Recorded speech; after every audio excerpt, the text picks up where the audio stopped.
Welcome back. Former Liberal MEP Sir Graham Watson will be receiving the freedom of the city of Gibraltar on National Day. This was confirmed by the Mayor's Parlour in answer to questions from GBC. Earlier this year, Parliament unanimously passed a motion to grant Sir Graham the freedom. Sir Graham Watson may have lost his seat at the European elections, but as far as MEPs go, he's been one of Gibraltar's staunchest supporters in Europe, and the Rock's people haven't forgotten that. He single-handedly took on the issue of pollution at Western Beach coming from a storm drain in La Linea and presented a petition signed by thousands of Gibraltarians before the European Parliament. On environmental issues, he's also fought pollution in the bay from the Cepsa refinery and brought statistics on safety breaches before the Commission. Last March, Sir Graham also campaigned on behalf of Gibraltar ahead of the European Single Skies vote at the European Parliament, a vote which Gibraltar eventually lost. At the height of tension at the border, Sir Graham met with President Barroso to lobby on Gibraltar's behalf during the economic blockade which led to queues of up to 6 and 7 hours. In June, the Chief Minister proposed to Parliament that Sir Graham be granted the freedom of the city, saying he went beyond the call of duty in supporting the interests of Gibraltarians. This was seconded by the leader of the opposition, with the Deputy Chief Minister and Liberal Party leader Joseph Garcia saying Sir Graham had always been there for the Rock. Sir Graham will now receive Gibraltar's highest honour in the best possible way, before thousands of Gibraltarians cheering him on. Meanwhile, a ceremony will be held at the Sunbourne Hotel on Friday the 12th of September for all those receiving the Medallions of Honour and Distinction as part of the National Week celebrations.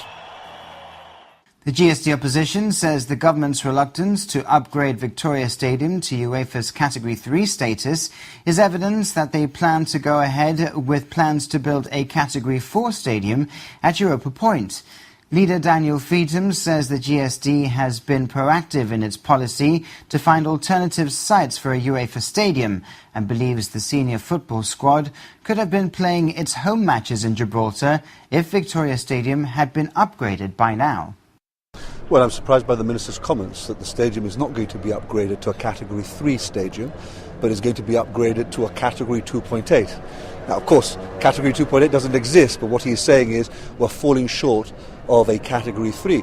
And the importance of that is that we know that the stadium can be upgraded to a Category 3.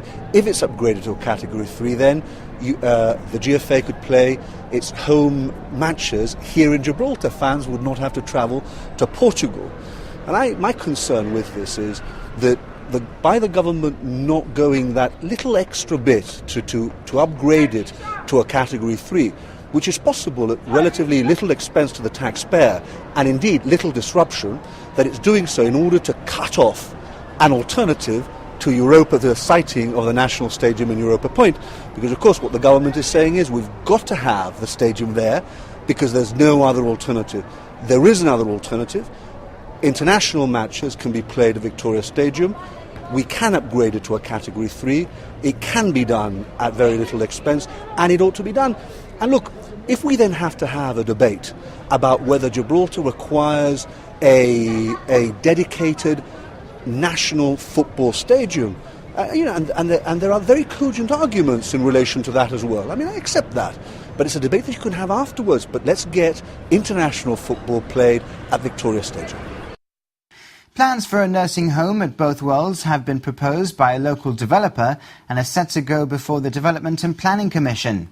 The proposed nursing home would be situated over the south end of Sandy Bay and would be 6 stories high at its tallest point. The scheme has been put forward by Abco Holdings Limited, with notice of the proposal given in the Gibraltar Gazette. Copies of the plans are available for inspection by the public at the DPC's office in Europort till the 25th of this month. Representations on the application will also be accepted by the DPC up until that date. The government is pressing ahead with its plans to establish a university in Gibraltar. A bill has been published seeking £10 million of supplementary funding as equity for the University of Gibraltar Limited, which has already been incorporated. The bill will go before the October meeting of Parliament. Number 6 Convent Place says significant progress has been made on the drafting of legislation, identification of site, works required, and the academic courses to be provided by the university. A full announcement will be made very soon, and the government says the intention is still for the university to open by September next year.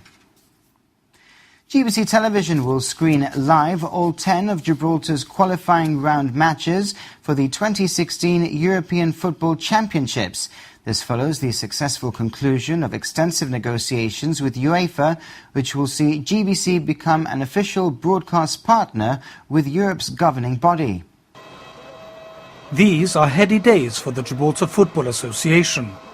Since being admitted as full UEFA members last year, the national sides played a series of official friendlies, culminating in its first ever victory against Malta last June. Starting on Sunday, though, it's a whole new ball game. Gibraltar is one of 53 nations, hoping to be among the 23 who join hosts France for the finals of Euro 2016. And among our rivals in Group D are none other than world champions Germany, whom we play for the first time in November. Quite a challenge for our lads, and it's been a steep learning curve too for GBC. It is a big challenge for the corporation. It's having to abide by a myriad of rules and regulations, which is practically an encyclopedia of things that we need to now follow in the same way as the large broadcasters do.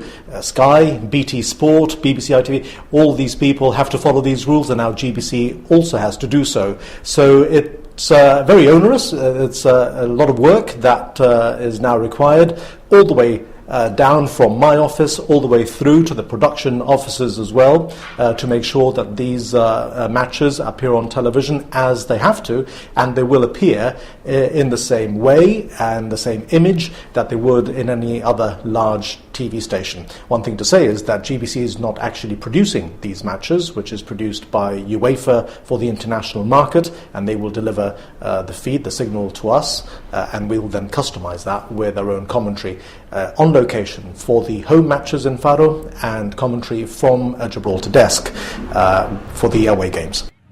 First up on Sunday, it's Poland, a team with some pedigree that's finished third in 2 World Cups and boasts one of Europe's finest strikers in Bayern Munich's Robert Lewandowski. If you can, do go to Faro to support Gibraltar live in the stadium in its first ever competitive international. But if not, put your feet up and enjoy the match live on GBC HD or the gbc.gi websites. The Gibraltar branch of the Royal British Legion this week commemorated both World Wars with a mass at the Anglican Church. They began their march at Casemate Square and continued down Main Street, ending at the Anglican Church. The fundraising group regularly takes part in campaigns to provide welfare services to all members in the British Armed Forces, whether past or present. Today, the Royal British Legion commemorated 2 important anniversaries, the 100th anniversary of the start of World War I and the 75th anniversary of World War II. The march started at Casemate Square with around 200 members of the Royal British Legion from 14 different branches. You see, the Royal British Legion have organised a march to commemorate both wars, the First War, the Second World War. Now, we have here the Gibraltar branch, but in Spain they have about 11 branches, and we decided we would have it here in Gibraltar today. Because today is really the commemoration of the day the Second World War broke out. We're having a service at the Holy Trinity. We are all gathering here at the casemates. We're then marching down to the Holy Trinity. We have a service there. The service will be attended by His Excellency the Governor and his lady, by the Chief Minister, by the Leader of the Opposition, by the Commander of British Forces, by His Worship the Mayor, just a few VIPs. We have quite a straightforward service, but just to show that we haven't forgotten them, and because of them we're here today. So this year's the 100th anniversary of World War I. No, so, that's right. Yeah, this year. And also the 75th anniversary, I think it is, of the Second World War. And there was the 3rd of September, and when the Second World War broke out, when Chamberlain spoke to the people of England and said, and therefore I must tell you we are at war with Germany. But unfortunately, since then there have been more wars. Doesn't seem to stop, but let's pray that one day, please God, there won't be any more. The Legion continued to march to the Anglican Church, where there was a mass remembering those who took part in both of the world wars. They also provide financial and emotional support to all members of the British Armed Forces and their families. This can range from careers advice, injury or loss of a loved one. But today, many members of the British Legion came from branches situated in Spain, such as Fuengirola and Benalmádena, especially for the service. To me, it's not a celebration, because we don't celebrate war, but we're remembering all the people who have given their lives in the First World War and the Second World War. I never served, my family all served, and they all came back. And for that I'm grateful.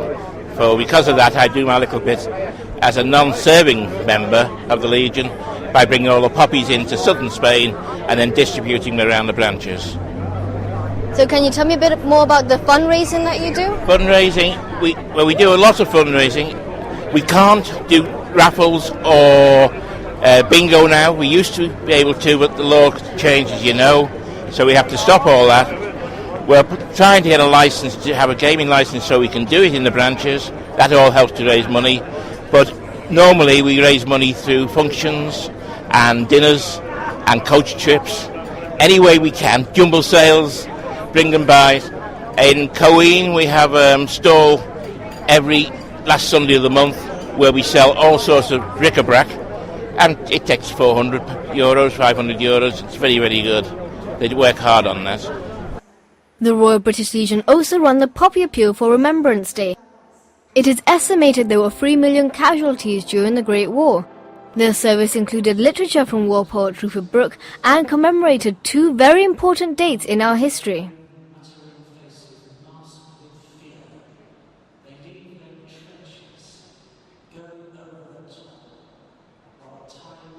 And that's all we have time for tonight on News Review. For the rest of this week's news, you can head over to our website, gbc.gi/news. Thank you very much for watching. From the team, good night.